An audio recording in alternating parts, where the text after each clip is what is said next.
ঠিক আছে, কেউ না কেউ আসবে, কেউ না কেউ আসবে, হ্যাঁ। কেউ না কেউ আসবে ইনশাআল্লাহ।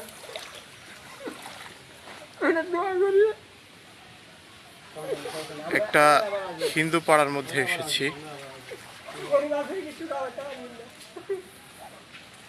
দুইটা করে। আপনাদের এখানে দুইটা ওইখান তো আমি তো এখানে উঠেছি করছি না, উঠেতাম আসতাম না।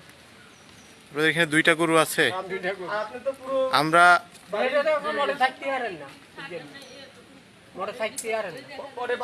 পরে বাড়ি ঘর মানে কিভাবে করবেন? পরে বাড়ি ঘর ঠিক করা আর কি আমরা অবশ্য আমরা বাড়ি ঘর মানে পানি নেমে গেলে আমরা বাড়ি ঘর করে দিই। হ্যাঁ, একটু যদি আমরা সব ইচ্ছা করেন আর এখানে এই জায়গার মধ্যে কিছু হিন্দু পরিবার আটকা পড়েছে আমাদের ডান পাশে এবং এই পাশে। আপনাদের এখানে পর্যাপ্ত পরিমাণ ত্রাণ